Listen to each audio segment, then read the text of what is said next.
네, 지금부터 복식문화사 4주차 수업을 시작하도록 하겠습니다.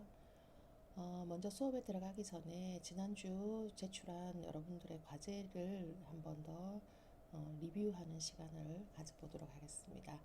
지금 현재 화면에 여러분들이 보고 계시는 이런 내용은 어느 학생인지 제가 지금 밝히지는 않겠습니다만 어떤 학생인지 보낸 과제 중에서 제가 이제 샘플로 지금 하나 붙여봤어요. 그래서 이 과제를 보면서 여러분들과 같이 좀 자료를 공유할 수 있는, 그리고 이제 좀 수정할 수 있는 그런 시간들을 한번 마련해 보겠습니다.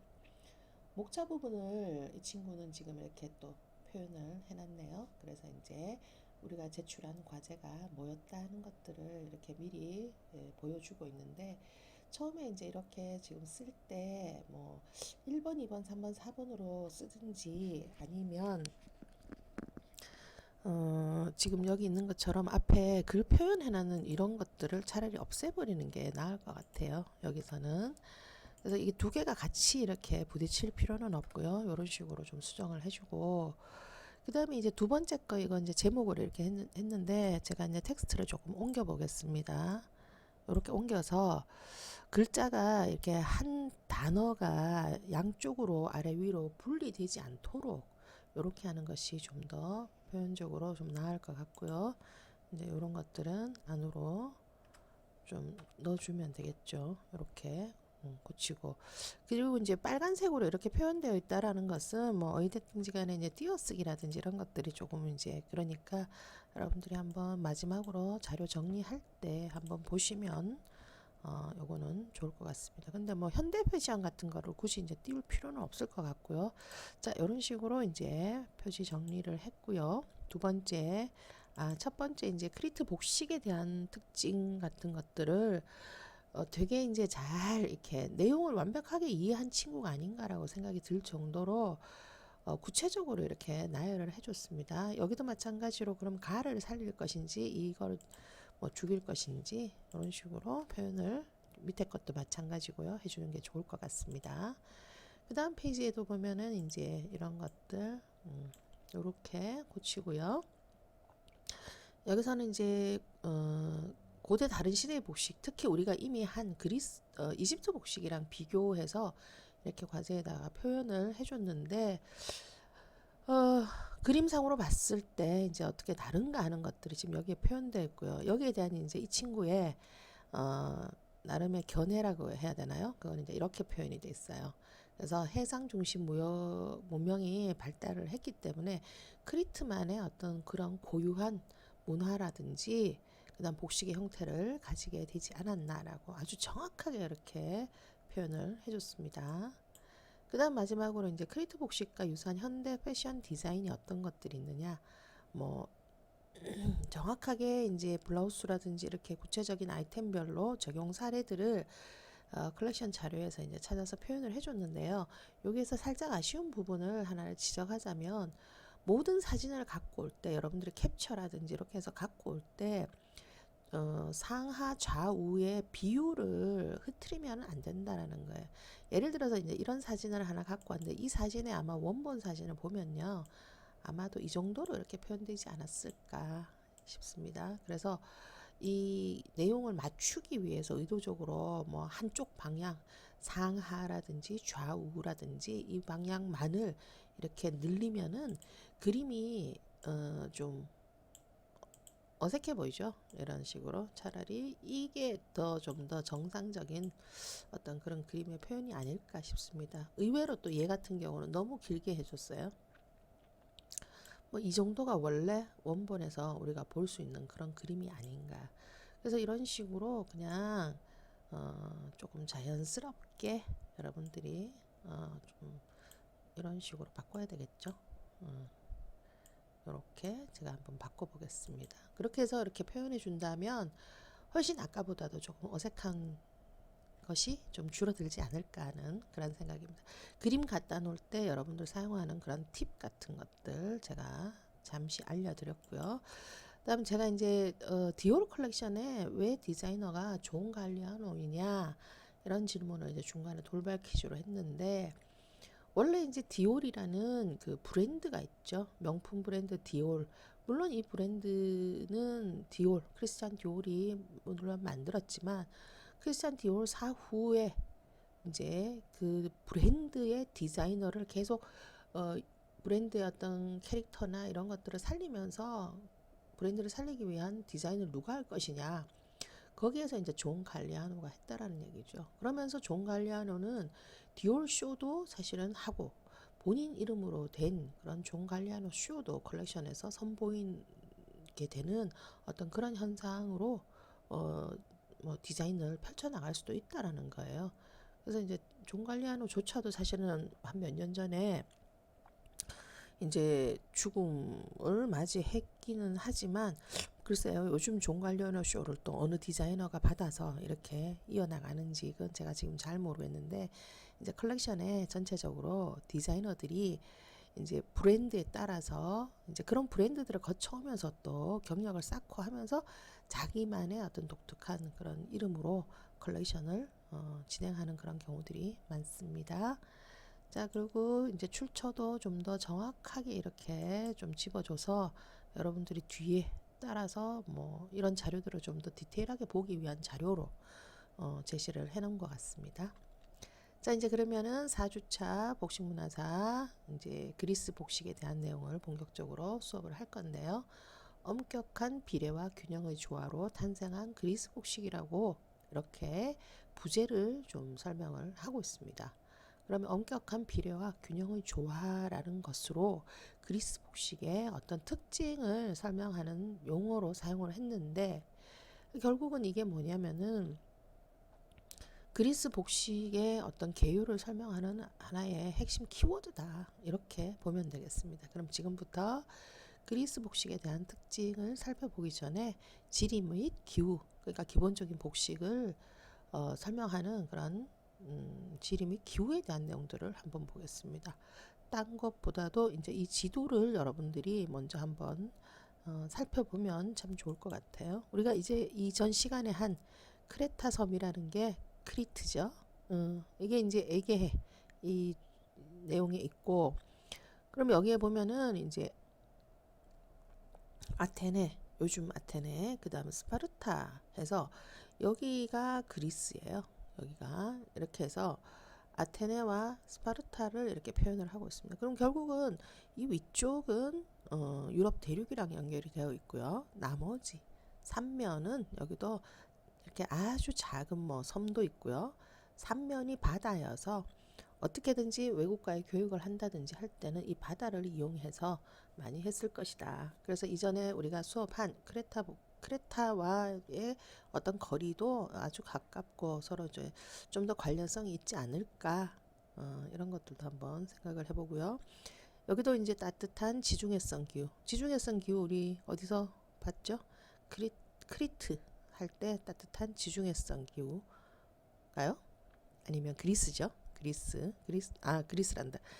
이집트 지중해성 기후 뭐 이런 것들도 있었나요? 그래서 이쪽 지역은 사실은 다 뭐 거의 유사한 어떤 그런 기후를 가질 거고요. 뭐 그 아열대성 기후 뭐 이렇게 해서 전반적으로 이렇게 사람이 살기 좋은 어떤 그런 환경적인 요소가 마련이 돼 있었기 때문에 여기에서 어떤 새로운 문명이 태어나거나 탄생을 하거나 어떤 사람들이 좀 집중적으로 모여서 살 수 있는 그런 기반이 마련됐다. 이렇게 보면 되겠습니다. 자, 그 다음에 마우스를 또 한번 바꿔보고요. 제가 사실은 이거를 두 번째 녹음을 하는 거예요. 아까 이제 녹음을 했는데 흔적도 없이 지금 사라지게 돼서 다시 지금 하고 있어서 상당히 개인적으로 좀 지겨운 상황입니다. 그래서 조금 빨리 속도를 내서 진도를 한번 나가보도록 하겠습니다. 자, 먼저 이제 사회문화적 배경에서 역사를 한번 살펴보면요. 알카익 시대와 고전 시대, 헬레니스틱 시대 이렇게 세 개의 시기로 나눠서 전체 그리스의 역사는 기원전 1200년에서 기원전 146년이라는 약 한 1000년 정도의 역사를 가지는 그러한 시기를 표현하고 있다. 그래서 지중해성에 뭐 건조하고 온화한 기후고 사계절이 뚜렷하다. 그다음 사회적인 측면을 한번 살펴보면은 촌락을 중심으로 기원전 1000년까지 이루어져 있었으나 결국은 이러한 과정을 거쳐서 도시국가가 성립이 되었는데 그 대표적인 도시국가 여러 개의 도시국가가 이루어져 있었는데 그리스를 대표하는 두 개의 대표적인 뭐 도시국가를 얘기를 하라 이러면은 아테네와 스파르타 아까 지도상에서 여러분들 봤었죠. 아테네와 스파르타 이 두 도시국가를 얘기를 하고 코린트도 있다고 합니다. 그런데 이제 중심적으로 우리가 볼 것은 아테네, 스파르타 이 두 도시를 비교해서 좀 많이 볼 거고요. 보면은 스파르타는 도리아인이라고 얘기를 한답니다. 그 다음 아테네는 이오니아인이라고 얘기를 해서 이들의 지역도 다르지만 어떤 그런 기질적인 측면이나 그 다음에 그들의 경제 활동도 완전히 상반된 그런 현황을 보여준다고 하는데 도리아인, 스파르타 지역의 도리아인은 상무적인 기질 아주 좀 딱딱하고 융통성 없고 그 다음에 약간의 상무적이라 그러니까 군인 기질 같은 어떤 명령에 복종하는 어떤 그러한 기질을 갖고 있고 농업이 주 산업이라고 얘기를 하고요. 아테네 같은 경우는 이오니아인이라고 명칭을 하면서 예술적이고 섬세한 감각을 가지고 있고 경제, 농업보다는 좀 경제나 무역 이런 쪽이 좀 발달됐고 기질적으로도 약간 더 융화적인 어떤 그러한 기질을 표현하고 있다고 얘기를 합니다. 그래서 이제 이러한 위의 도시국가들이 주로 에게해와 이런 지중해 무대를 중심으로 교역과 식민 활동을 근거지로 하면서 살고 있다라고 얘기를 하고요. 그다음 아고라 광장을 중심으로 개방적이고 공동적인 생활을 한다라는 것은 여기에서 특히 누구 여기에 아테네 지역의 이오니아인들을 표현하는 그런 얘기다. 그래서 아테네가 오늘날 유럽 문화의 본거지 아니면은 시작점이다 이렇게 얘기를 할 수가 있습니다. 그래서 또 그 유명한 것이 아테네의 뭐 만장일치제 이래서 민주주의의 가장 시작을 거기로 잡는 경우가 많다 이렇게 얘기할 수가 있습니다. 자, 그다음 이제 한번 보면은요. 이때 이제 종교 다신교라고 얘기해서 그리스 신화를 중심으로 해서 12신을 이제 표현을 하고 있는데요. 뭐 여러분들 여기 잘 보고 있으면은 뭐 제우스 들어봤죠? 신들의 왕이다. 그다음 헤라 화장품 브랜드명이기도 하죠. 그래서 여기는 여성과 결혼을 상징하고 양육의 여신이다라고 얘기를 하기도 합니다. 그다음에 이제 헤르메스 뭐 우리 유명한 그 명품 가방 브랜드이기도 한데요. 뭐 신들의 사자라는 그런 얘기도 있고 나그네의 신이다. 뭐 이렇게 얘기를 합니다. 그래서 이런 12신을 중심으로 한 신화가 발전을 하고요. 발달을 하고 그런 신화에 따라서 뭐 그들의 신들을 모시는 신전이 건축물로서 상당히 유명하다라는 것을 얘기하겠습니다.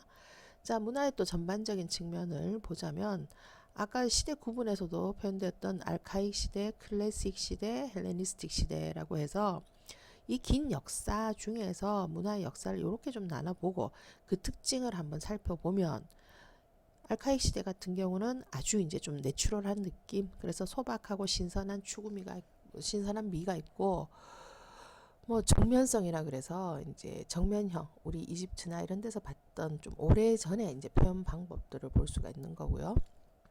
그 다음에 이제 클래식 시대 같은 경우에서부터 보면은 서서히 이제 그리스를 상징하거나 표현하는 어떤 그러한 것들이 이러한 조각 작품을 통해서도 명확하게 우리가 구분을 좀 할 수 있다. 이렇게 볼 수가 있습니다.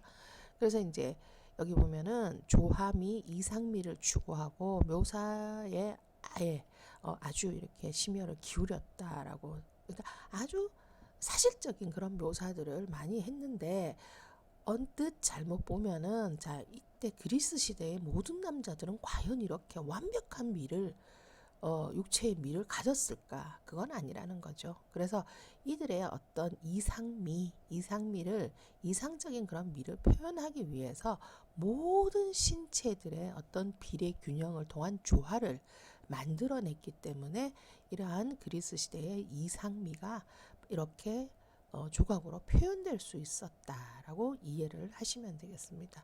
그러면서 이제 거기다가 좀 더 감성적인 아름다움이 표현된 것이 헬레니스틱 시대의 어떤 예술적 표현 방법이다 해서 우리가 가장 아름다운 여인 누구? 비너스라고 하는 비너스의 여신상이 이때의 대표적인 이제 조각품이 되는데 좀 더 섬세하면서 성향이 좀 여성적인 성향으로 그리고 이제 이 그림을 조금 확대를 한번 해볼까요?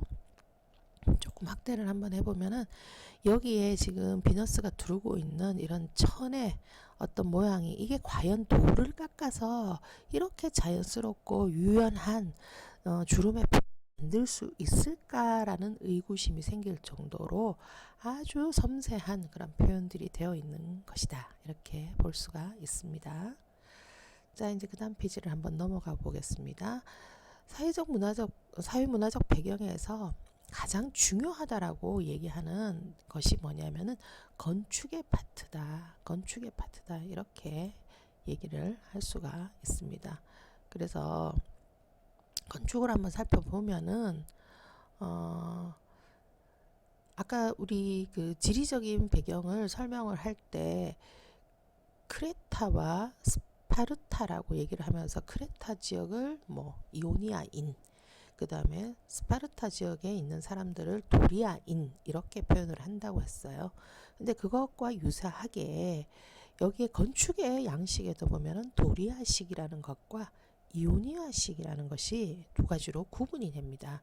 그래서 이들의 신을 모시는 제사 지내는 그런 신전의 건축들이 대표적인데 그 대표적인 건축물 중에서 특히 도리아식 건축은 파르테논 신전이 대표적이고요.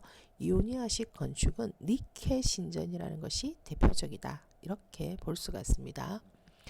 그러면 도리아식 건축물과 이오니아식 건축물의 건축 특징은 뭐냐를 자, 이 그림을 통해서 한번 비교를 해보도록 하겠습니다. 자, 먼저 원의 기둥이라고 얘기하는 것이 있는데요. 이걸 원주라고 얘기를 해요. 그래서 이 기둥이 얘는 도리아식은요 엄청 굵어요. 그 다음 이오니아식은 도리아식에 비해서 가늘고 좀 더 섬세합니다. 가늘고 섬세하다. 두께가 차이가 있죠. 이렇게 이 두께가 차이가 있습니다. 그리고 당연히 두께에 따라서 이렇게 세로로 파여진 홈이 얘는 간격이 좁고 섬세하게 되어 있고요. 이것은 조금 더 굵게 되어 있다. 간격이 넓고 굵게 되어 있다. 이렇게 표현을 할 수가 있습니다. 그래서 그걸 어디서 볼 수 있느냐? 이런 그림에서도 이게 이제 밑에서 위로 찍은 도리아식 건축의 어떤 그런 원주 부분이고요. 이렇게 보면은 이런 것들은 되게 또 좀 섬세하게 되어 있다고 할 수가 있습니다. 자, 여기 지금 현재 잡음이 조금 들릴 수 있습니다. 이 지역에 지금 코로나 예방 안내 방송이 지금 진행이 되고 있거든요. 그래서 여러분들 소리가 조금 있더라도 금방 끝날 거니까 양해를 좀 부탁드리겠습니다. 자, 그 다음에 이제 특징적인 게 어떤 것이 있느냐면요. 이 위쪽 부분을 한번 봐주시기 바랍니다. 여기를 우리는 이 부분을 뭐라고 얘기를 하냐? 주두.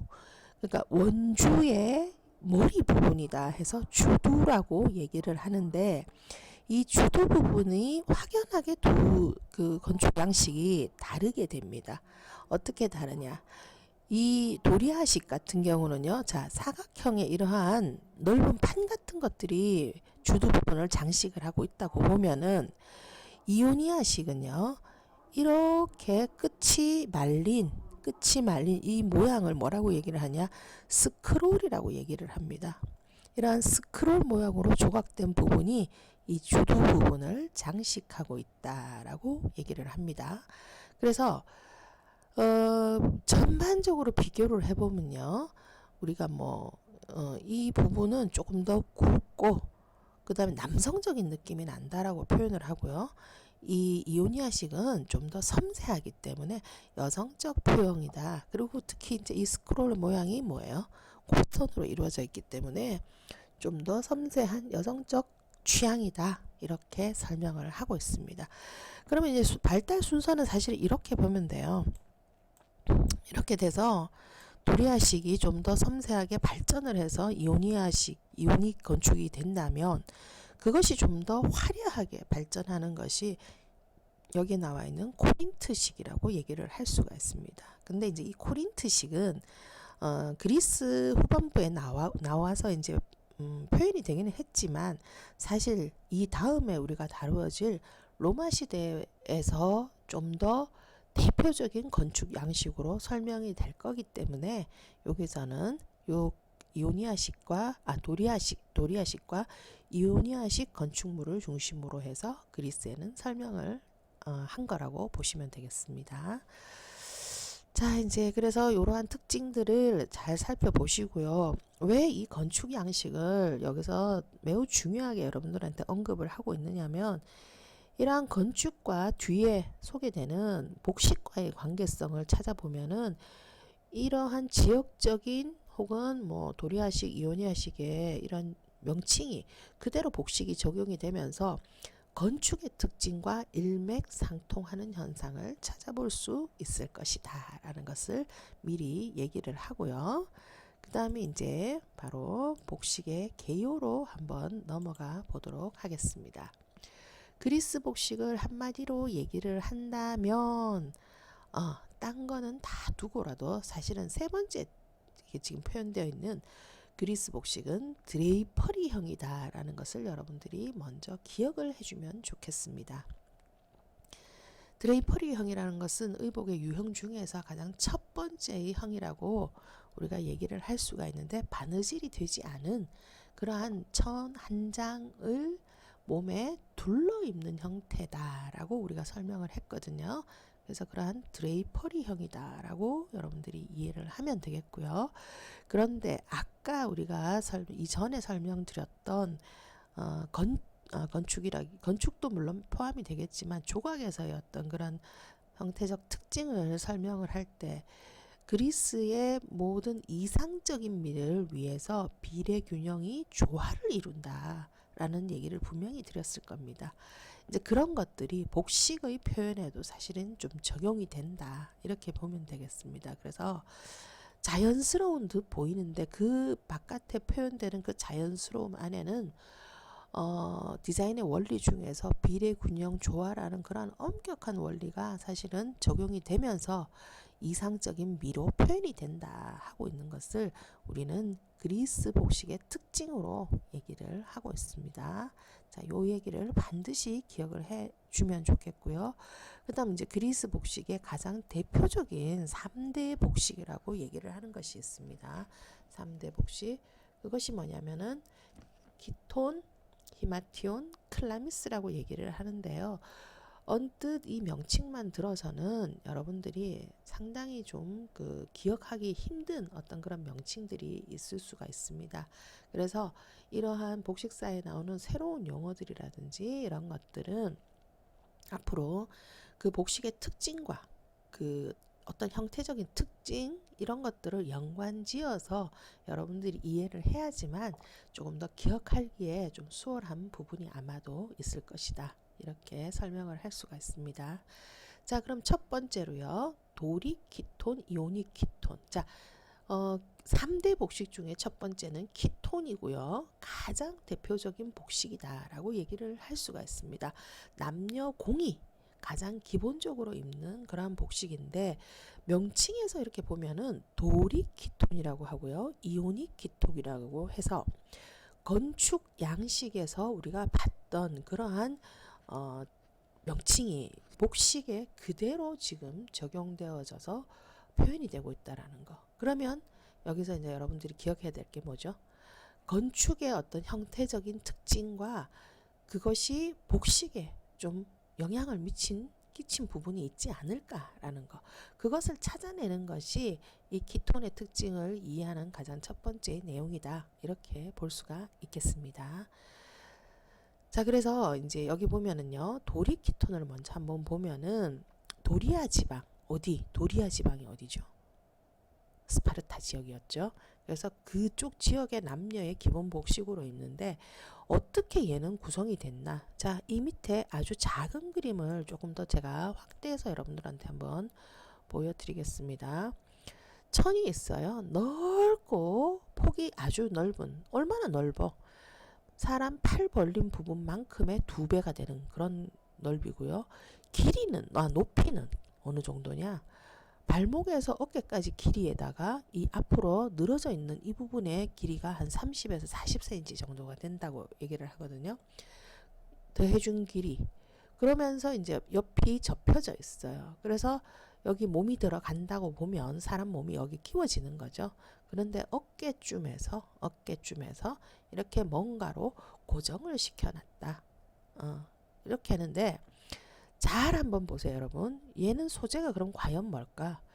얇은 거는 아니다. 좀 두꺼운 것일 거다. 왜? 사람 몸의 실루엣이 보이지 않아요. 그래서 그게 뭐냐? 두터운 울이다. 두터운 울이다. 이렇게 얘기를 할 수가 있습니다. 자, 그래서 이제 두터운 울로 만들어진 것이 뭐 도리키톤이라고 얘기를 하고요. 여기서 이제 아포티그마라고 얘기했는데 아까 여기 이 높이 부분에서 앞으로 늘어뜨려진 부분, 여기에 그림에서 봤을 때 이 부분이겠죠. 이렇게 늘어뜨려진 부분, 요거를 우리가 뭐라고 얘기를 하느냐, 아포티그마라고 얘기를 합니다. 블라우징이라는 건 그건 뭐냐, 혹여 이렇게 늘어뜨리고 나서 허리에 고정을 해주기 위해서 만약에 끈을 맸다, 여기처럼 이렇게 끈을 맸어요. 끈을 맸는데 사람이 이렇게 움직이다가 보면은 옷이 자꾸 이제 끈맨 위쪽 부분이 이렇게 빠지게 되죠. 빠지게 돼서 이렇게 볼록하게 되는 부분이 생겨요. 그거를 우리가 뭐라고 그러냐, 블라우징이라고 얘기를 한다. 이렇게 얘기를 합니다. 자, 이 페이지에서 사실은 도리키톤과 이오닉키톤의 이제 형태적 차이를 비교하는 것도 중요하지만 가장 중요한 장식적인 수단 혹은 기능적인 목적을 가진 피불라라는 것이 있습니다. 이건 뭐냐? 여기 어깨를 이렇게 고정시켜주는 핀이다. 어깨 핀이다. 이렇게 보면 되겠습니다. 그래서 이게 피불라. 이렇게 설명을 할 수가 있겠네요. 자, 그 다음에 이제 이오닉키톤 같은 경우는, 자, 다시 제가 지워주고요. 전체적으로 이 그림을 이제 확대를 한번 시켜 보겠습니다. 자, 이렇게 형태를 확대를 했더니 얘는 형태가 조금 다른 것 같아요. 그죠? 그래서 뭐 여성의 몸의 실루엣이 살짝 비치는 것 같아요. 그래서 얘는 뭐로 만들어지느냐? 얇은 린넨으로 만들어진다. 아까는 두꺼운 울, 모직물. 여기는 얇은 린넨. 린넨은 마 소재로 된 아주 얇은 그런 린넨으로 풍성한 주름이 특징이에요. 세로로 된 풍성한 주름이. 그러면은 이거는 뭐가 차이가 나느냐? 이것은 주름이 없어요. 그냥 처지는 어떤 이런 형태로 지금 표현이, 잠시만요. 이렇게 되어 있는데 얘는 지금 보면은 주름 표현이 아주 섬세하게 되어 있다라는 것을 알 수가 있습니다. 그래서 옆으로의 폭도 이 옷보다는, 도리키톤보다는 훨씬 넓고요. 그 다음 여기에 피블라가 하나씩만 고정이 되어 있어요. 양쪽 어깨에. 근데 여기는 피블라가 최소 양쪽으로 각각 7, 8개 정도는 최소 이렇게 고정이 되어 있다. 왜? 이 폭이 엄청 넓기 때문에, 그리고 폭이 넓기 때문에 이 옷이 고정이 되기가 힘들다는 거예요. 그래서 여기는 반드시 이렇게 끈으로 고정을 해서 흘러내리지 않도록 이렇게 고정을 해주는 것이 특징이다. 자, 그래서 여기 보면은 그 대신 이제 아까 도리키톤에 있었던 앞으로 처진 이 부분이요, 아포티그마가 여기는 없고요. 다양한 끈 장식으로, 뭐 여기는 지금 허리 이렇게 맨 것도 있지만 어떻게 보면요, 이렇게 X자 형태로 이런 식으로 뭐 맨 것도 있고요. 다양한 방법으로 끈을 맸다. 도리키톤보다 폭이 넓다라는 것이 특징이어서 더 많은 피블라로 장식을 했다라는 것이 특징입니다. 그래서 가장 그리스의 대표적인 복식에서 도리키톤, 이오닉키톤에서 전체적으로 키톤에 대한 설명이 있었다. 키톤을 기억해 주세요. 자, 그럼 이제 두 번째로 이제 대표적인 복식으로 히마티온이라고 하는 것과 그다음 세 번째 클라미스라고 하는 것이 있습니다. 여러분들이 가장 익숙한 그리스 시대의 조각상 이러면 아마 이런 형태의 그림들을 많이 봤을 겁니다. 맨몸 위에다가 넓은 천, 얼마나 넓으냐 하면요. 사람 키의 한 3배 정도가 되는 넓은 길이의 천을 가지고 몸에다가 둘러서 그 끝자락을 어디로 왼쪽 어깨에서 아래로 늘어뜨리는 거. 요렇게 착용하는 방식을 우리는 히마티온이라 그러고요. 그리스 시대 특수복이라고 얘기를 하는데 사실은 약간은 이렇게 그 키톤이 일상복이라고 얘기를 하면 거기다가 좀 더 차려입은 옷, 그죠? 외출 시에 착용을 했다니까 차려입은 옷이고, 또 착용 방식도 사람이나 뭐 따라서 어떤 사람이 있더라도 똑같은 형태로 표현될 수는 없겠죠. 이것은 주름 표현에 의한 그런 옷이기 때문에 그렇게 착용하는 것이라고 이해를 하시면 되는데, 자, 여기에서 한 가지 이제 공통점이라는 게 있어요. 얘는 피블라를 사용해서 옷을 고정하거나 하지 않기 때문에 반드시 어떻게 이 끝자락이 왼쪽 어깨에서 밑으로 이렇게 내려지도록 착용을 하고 왼손으로 얘를 고정을 시킵니다. 이렇게 슬쩍 눌러주거나 아니면은 끝자락을 이렇게 손으로 잡아주거나 해서 고정을 시켜서 흘러내리지 않도록 하는 게 되게 중요하겠죠. 흘러내리면 큰일 나니까요. 그렇게 착용하는 옷이다. 그래서 오른손 사용이 좀 더 자연스럽고 자유스럽게 표현이 될 수 있도록 하는 것이 중요하다라고 얘기를 합니다. 약간은 공식복, 외출용 옷으로 사용이 됐다. 이렇게 보면 되고, 지금 여기 이제 조각상에서 보는 걸 보면은요, 잘 보일지 모르겠지만 이것도 지금 오른쪽 어깨가 이렇게 드러나 있는데, 이거는 안에다가 키톤을 착용하고 위에다가 히마티온을 착용한 그러한 모습이다. 이렇게 보면 되겠습니다. 그래서 남자들의 경우는 주로 이제 맨몸 위에다가 착용을 하기도 하지만 여자들 같은 경우는 대부분 안에다가 키톤을 착용하고 그 위에 히마티온을 입는 그러한 형태가 있고, 다양한 착용 방식이 사용된다. 이렇게 보면 되고요. 자, 마지막으로 이제 클라미스라고 얘기를 합니다. 클라미스는 주로 여행자나 군인, 먼 길 떠나는 사람들이 주로 사용하는 건데, 히마티온보다 어떻게 크기가 상당히 축소된 형태죠. 이렇게 축소된 형태인데, 이것도 역시 오른쪽 손 사용이 좀 편리하도록 여밈 자체를 어디에 오른쪽 어깨에다 두고 오른손이 이렇게 쭉 빠지도록 하고 왼쪽이 덮이도록 이렇게 착용하는 거. 자, 여기에는 역시 어느 거, 요 고동용 피블라의 사용이 보이게 됩니다. 여기에 피블라를 사용해서 역시 고정을 했다라는 것을 우리가 알 수가 있습니다. 그래서 이거는 이제 의복용으로도 사실은 사용이 됐지만 뭐 필요시 이불, 여행자들이 뭐나 군인이 사용했기 때문에 이불로도 사용할 수 있는 그런 어떤 조금 두터운 천으로 사용이 됐겠죠. 자, 이렇게 해서 그리스의 드레이퍼리를 포용한 3대 복식, 키톤과 히마티온과 클라미스에 대해서 간단하게 설명을 해봤습니다. 그러면 이제 이렇게 복식이 좀 간단하기 때문에 또 이제 장신구로 사용되는 다양한 것들이 있었는데, 특히 머리 모양들을 한번 이렇게 보면요, 좀 자연스럽고, 그 다음에 이제 여자들 같은 경우는 긴 머리나 아니면 올린 머리 이런 것들이 주로 사용되었고, 남자들한테는 이미 이때부터 이런 여러 유형의 모자 형태들이 사용이 됐다라고 합니다. 자, 그 다음 이제 또 신발을 한번 보겠습니다. 주로 맨발이 많이 있으나 뭐 샌들 형태나 혹은 크레피스라고 해서 상류 계층들이 가죽으로 이미 이때 만든 그런 신발도 신었고요. 또 버스킨이라는 것은 뭐 군인용 부츠라고 하네요. 그래서 앞에 이렇게 튀어놓고 우리 요즘 샌들의 부츠가 연결된 그런 형태로 해서 통풍이 되도록 하는 뭐 이런 버스킨이라는 신발도 있었다고 얘기를 합니다. 그 다음에 또 하나의 사례로 이제 코트너스라고 이렇게 이름이 되는데, 이건 뭐예요? 통굽이라고 얘기하면 되나요? 아니면 키높이 신발? 이때 뭐 키높이 신발이 필요했는지는 잘 모르겠습니다만, 어찌 보면 이거는 비 올 때 신을 수 있는 그러한 신발이 아닐까라는 추측을 할 수가 있습니다. 자, 그 다음에 이제 장신구 중에서 가장 중요한 요소가 있습니다. 장신구 중에서 역시 뭐였죠? 옷을 고정하기 위한 수단으로 사용된 피블라, 여기에 지금 화려하게 이제 금으로 장식된 그런 피블라 옷핀이라고 보면 되겠습니다. 이러한 피불라가 지금 유물로서 출토된 것들이 있고요.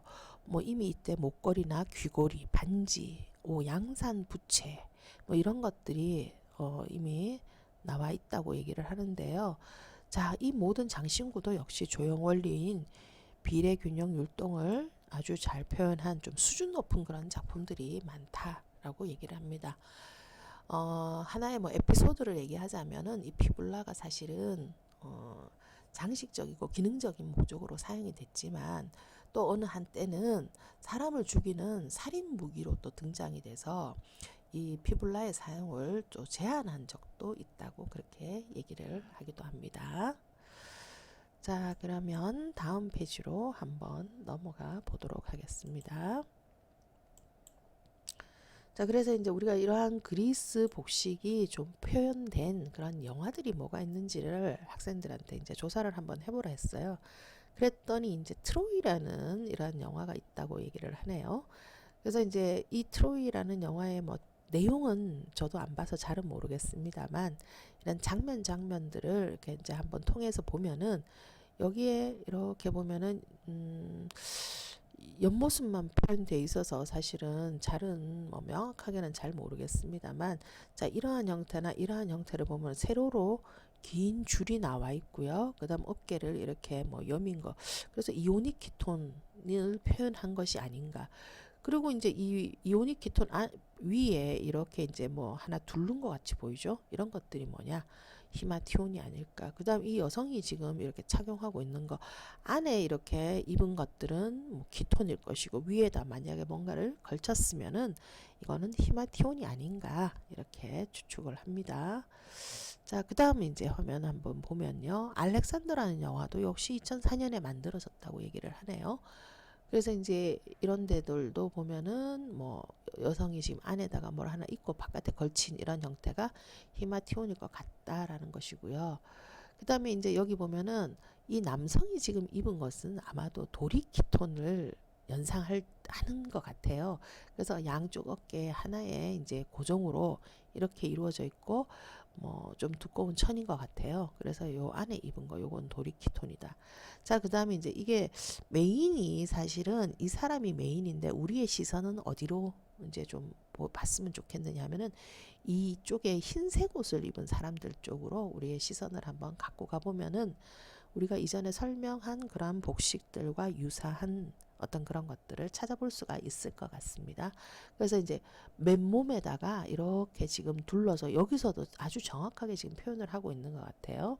오른쪽 손을 사용할 수 있게끔 이 드레이프가 어찌됐든 간에 왼쪽 어깨에 이렇게 걸쳐져 있는 이러한 형태의 히마티온이 아닌가. 그래서 이렇게 몸에다가 마지막에 흰색으로 두른 것들 있죠. 이런 것들이 다 히마티온이고 안에 이렇게 기본적으로 하얀색으로 이렇게 착용한 거 이런 것들은 키톤이다. 이렇게 볼 수가 있겠습니다.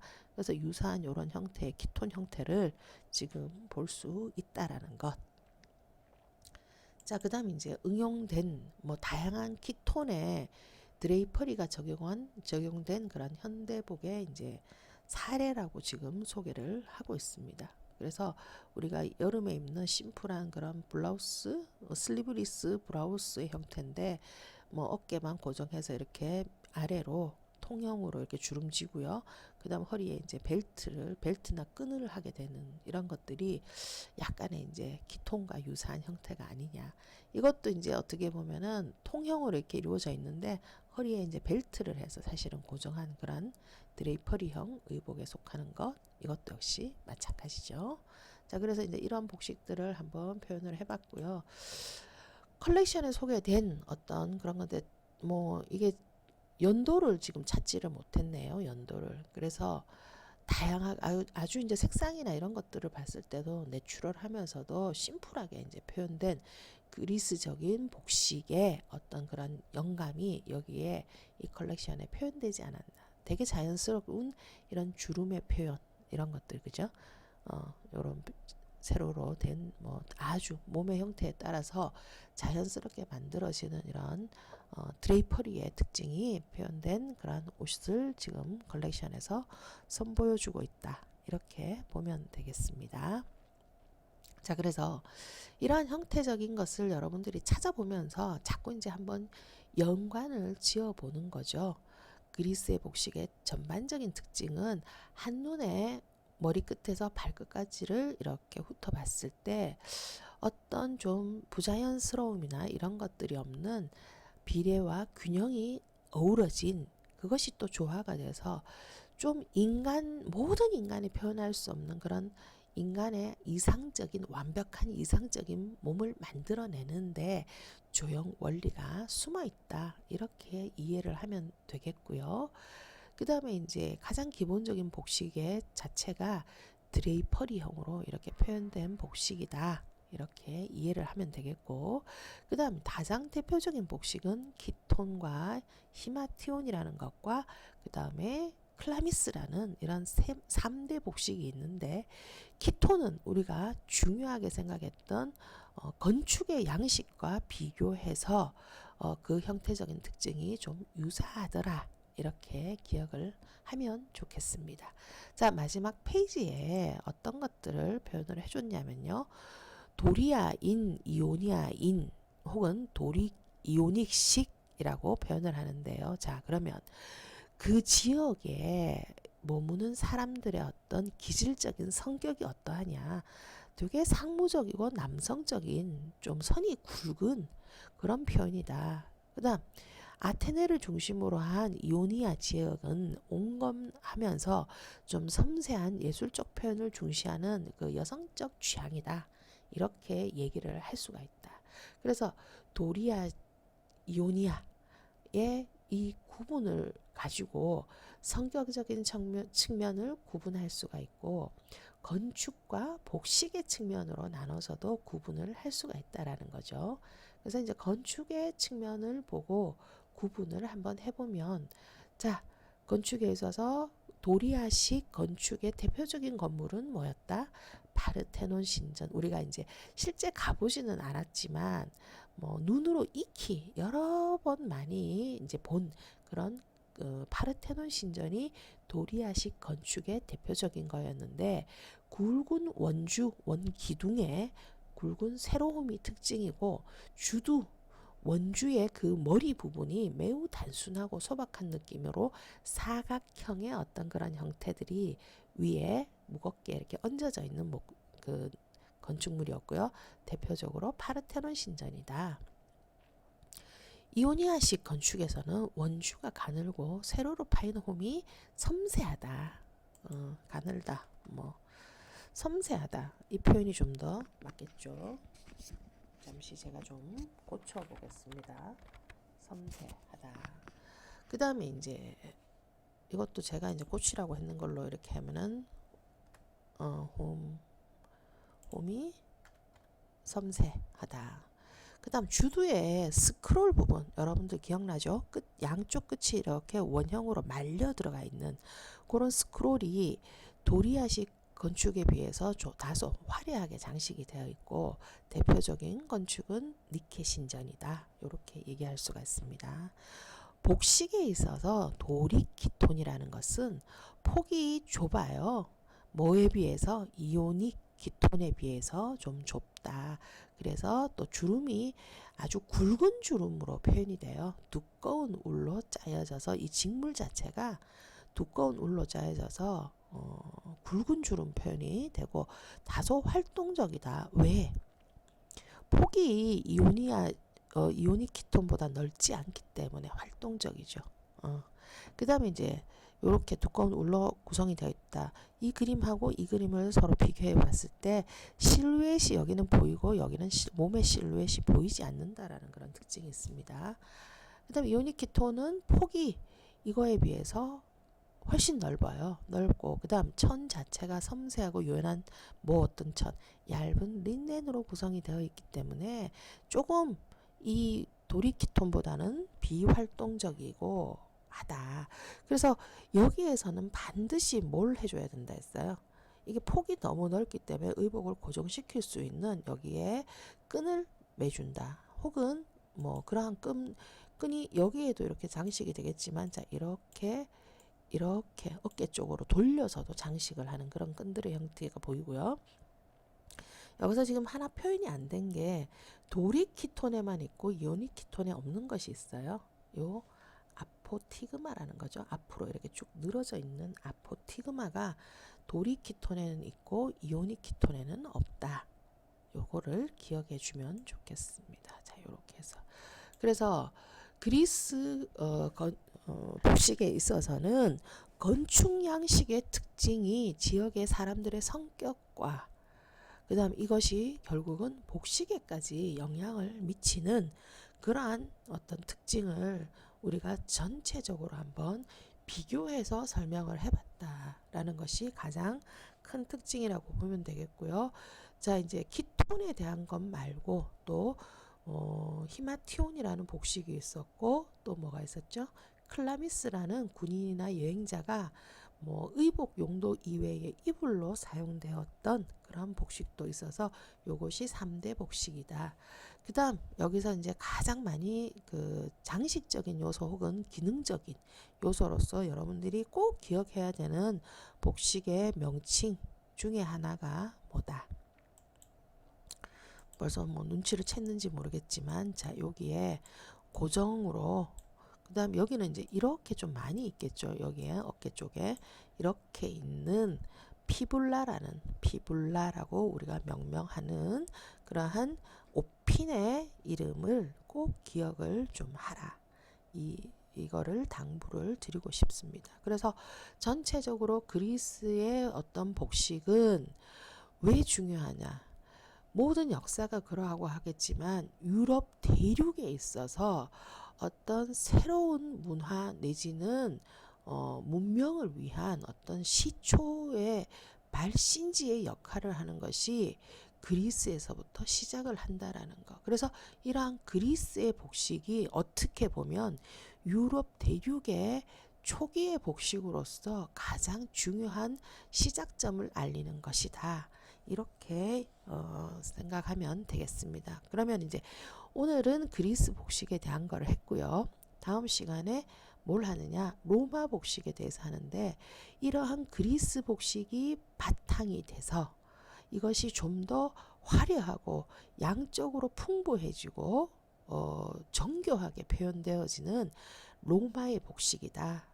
그래서 그리스의 3대 복식이 로마의 복식으로 발달을 할 때 어떻게 더 발달하고 화려해지고 양감으로 어떻게 더 풍부해지는가 하는 것들을 여러분들이 또 비교하면서 로마 시대의 복식을 보게 되면은 훨씬 더 이해가 수월하지 않을까 생각을 합니다. 자, 그리고 이제 오늘 마지막 과제에 대한 내용을 여러분들한테 설명을 좀 드리겠습니다. 그리스 복식의 조형 원리는 뭐였냐? 제가 오늘 엄청 강조를 하면서 여러분들한테 그 반복해서 설명을 했고요. 그리스 복식을 대표하는 3대 복식이라고 얘기를 하면 되겠네요. 3대 복식을 적고 이 복식의 간단한 특징을 설명을 하시오라고 했습니다. 그 다음 그리스의 대표적인 건축 양식인 도리아식, 이오니아식 건축 양식과 복식인 키톤의 형태를 연관지어서 여러분들이 나름대로 공통점과 뭐 차이점이 뭔지를 여러분 나름대로 한번 설명을 한번 해보면 좋겠습니다. 자, 그래서 지금 이제 제가 과제를 이렇게 한 번씩 받아보면은 뭐 일일이 지금 모든 학생의 과제를 다 열어서 체크할 수는 없고 뭐 예를 들어서 요번 주 같으면은 마케팅, 지난주 같으면 뭐 복식사 뭐 이런 식으로 해서 좀 이렇게 섞어서 이제 여러분들 과제를 한번 읽어보고 있거든요. 그리고 이제 그 중에 뭐 이렇게 좀 비교 설명할 수 있는 그런 것들은 오늘 시간처럼 앞쪽에 리뷰라는 내용으로 전체적으로 이제 한번 여러분들이 같이 좀 공감해 보라고 이렇게 하고 있는데 제가 당부드리고 싶은 거는 뭐 궁금한 부분이라든지 이런 것들이 질문이 생각보다 많이 없는 것 같아요. 그래서 초기에는 여러분들이 개인적으로 톡으로 오거나 해서 뭐 질문 같은 게 되게 많았는데 이제 여러분들이 좀 익숙해진 건가요? 어, 그래서 이렇게 모르는 부분에 대한 것들을 특히 그냥 넘어가지 말고 항상 확인하고 그 다음에 그게 좀 더 여러분들 것이 될 수 있도록 좀 노력을 해서 이렇게 우리가 비대면으로 지금 수업을 하고 있지만 대면 수업처럼 좀 이렇게 피드백이 될 수 있도록 질문을 많이 해주면은 거기에 대한 이제 궁금증을 같이 또 얘기해 볼 수 있도록 제가 노력을 하겠습니다.